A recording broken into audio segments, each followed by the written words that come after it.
Chapter 8. The Laboratory. Septimus stepped over a large paper bag full of carrots and followed Una Brackett down the dark hallway. Previously, he had only been allowed into the narrow front room that overlooked the street, but as he followed the housekeeper deep into the gloomy recesses of the hall, Septimus was surprised to find that the house seemed to go on forever. Una Brackett stopped by a low door and lit a candle. Soon Septimus was following her down some steep wooden steps into a damp and musty-smelling cellar. The cellar was long and narrow with a low vaulted roof, and the sounds of the paddle boats being dragged out of the boathouse echoed eerily through the walls. It was stuffed full of what looked like years of accumulated junk. There were heaps of rusty tripods and Bunsen burners, stacks of wooden boxes stuffed full of ancient yellowing papers, piles of broken scientific instruments, and even an old pair of ice skates hanging on the wall. With Septimus trotting behind, Una strode to the back of the cellar and went through a small archway. The light of her candle quickly faded as she disappeared around a corner, and Septimus found himself in pitch blackness, unsure of which way to go. But that didn't worry Septimus, for the dragon ring that he wore on his right index finger began to glow, as it always did in the dark, and soon he had enough light to see where he was going.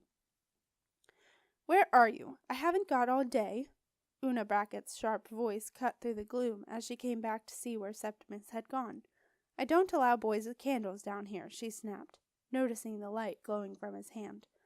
"But," Septimus protested, "in fact, I don't allow boys down here at all, and if it were up to me I wouldn't even let them in the house. Nothing but trouble, boys." "But, now just put that candle out and follow me." Septimus stuffed his right hand into his tunic pocket and followed Una Brackett into a narrow, brick-lined tunnel. The tunnel wound its way deep beneath the streets of the castle, taking them underneath the neighboring houses and gardens. The candle flame flickered and guttered in the cold gusts of air that eddied through the tunnel, bringing with them damp smells of earth and mold. As they progressed onward, an icy chill settled in the air. Septimus shivered and began to wonder where exactly Una was taking him. Suddenly she stopped. A thick wooden door barred the way. From a bundle of keys that hung from her belt, the housekeeper selected the largest one and pushed it into the keyhole, which was oddly placed in the middle of the door. Septimus was just peering around her to see what she was doing, when a loud whirring noise started up from behind the door. Una Brackett jumped back suddenly, landing heavily on Septimus's foot. "Ouch! Get back!" She gave Septimus a hefty shove and sent him flying back into the tunnel, a split second before the wooden door came crashing down in front of them like a small drawbridge. "Wait there," snapped Una. "You are not to come any further. I will tell Madame Marcia that she is required." With that, Una Brackett strode across the door as if it really was a drawbridge. Septimus followed her into the laboratory.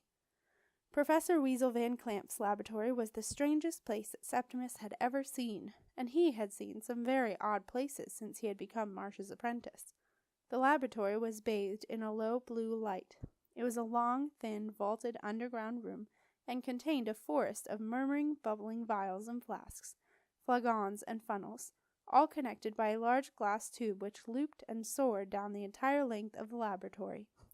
From the end of this apparatus, a blue gas, which Professor Van Clamp believed kept shadows at bay, bubbled into the air, giving the whole place a distinctive smell that reminded Septimus of burned pumpkin. Septimus peered through the blue haze, trying to see where Marcia was. At the far end of the laboratory he could just about make out the tall figure of Marcia and the stumpy shape of the professor. Marcia was holding a tall glass tube full of a shiny black liquid. She had been startled by the bang of the door falling open, and was staring into the blue vapor to see what was going on. "What are you doing here?" she called out, surprised at Septimus's sudden appearance behind Una. "It's meant to be your day off, Septimus. I don't want your mother complaining again." "It's Jenna!" yelled Septimus, expertly dodging Una Brackett as she reached out to grab him, and setting off through the haze toward Marcia. "What? What's Jenna?" asked Marcia, confused, her head still spinning from the endless mathematical formula that Professor Van Clamp had been explaining in an effort to show Marcia why the shadow safe was taking so long to make. He had been busy showing Marcia the amazingly complex molds that were used to construct each interconnecting part of the shadow safe, when Septimus had rung the doorbell and Una Brackett had very reluctantly gone to answer it. Marcia had been glad to see the housekeeper go, for Una was hanging around like an irritating blue bottle, which Marcia had great trouble resisting the urge to swat. "She's gone!" yelled Septimus, reaching the extraordinary wizard just before Una Brackett could grab him. He ducked behind Marcia, leaving her standing between him and the irate housekeeper. "Well, I'm glad to hear it," said Marcia, confused at the dance Septimus and Una appeared to be doing around her. "I thought Sarah was leaving it a bit late to get her off to the dragon boat. It's only 2 days to Midsummer Day." "No," Septimus said. "She's not gone to Aunt Zelda's. She's been kidnapped." "What?" Marcia dropped the glass tube she was holding. The professor and Una Brackett both gasped in dismay, for the tube contained the amalgam for the shadow safe. "Is this some kind of joke?" Marcia asked, staring at the glistening black sludge that now covered her purple snakeskin shoes, and at Professor Van Clamp, who had fallen to his knees and was desperately trying to scrape up his precious amalgam. "No," said Septimus bleakly. "I wish it was."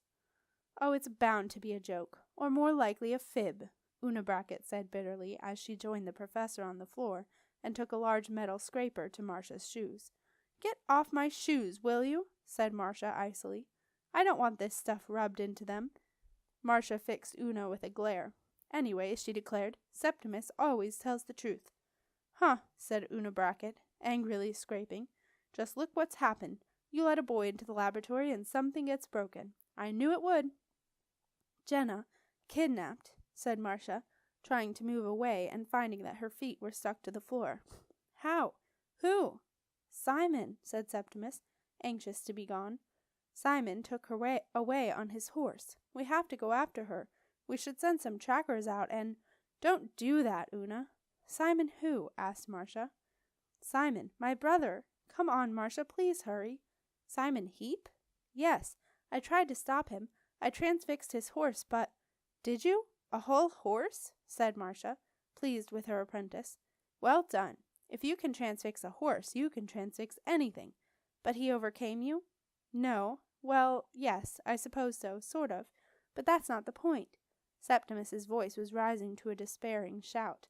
"The point is that Jenna has been kidnapped and we're not doing anything." Marcia put her arm around Septimus's shoulders. "It's all right, Septimus.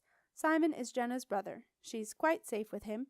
You really mustn't worry so much. I'm afraid that spider bite has put you a little on edge. It's not one of the side effects of dark spider venom, you know. But I can see it's time we went." Marcia addressed Weasel Van Clamp, who was staring woefully at the black sludge that Una Brackett was painstakingly scooping up and putting into a jar. "I'm going now, Weasel. I shall expect the piece tonight." "Tonight?" gasped the professor. "But, Marcia, I thought you understood how complicated it is, how difficult the mold is to configure, and—" "You've already done the mold, Weasel. You've just showed it to me. All you have to do is make some more of that stuff and pour it in. I don't see what the fuss is about." The professor looked anxious. "But Una is going out tonight," he said. "Country dancing." "Well, jolly good for Una," snapped Marcia. "Just stop dithering, Weasel, and get a move on." Weasel Van Clamp cast a worried glance at Una Brackett, who was wearing an extremely disgruntled expression. But, he stuttered, "if make the amalgam too quickly, it's possible that a shadow might appear here, in the laboratory," whispered the professor. "Well, I'm sure Una will take care of it," said Marcia crisply. "I will be down to collect the piece tonight." "And what time tonight would that be, Madam Marcia?" Una inquired frostily. "Approximately." "Approximately when I get around to it," Marcia replied in glacial tones that would have sent anyone other than Una Brackett into a complete panic. "And now, Mrs. Brackett, if you would care to show my apprentice and myself out—" Una Brackett smiled for the first time, or rather, the corners of her mouth moved upward and showed her teeth, which glowed blue in the laboratory lights. "With great pleasure," she said.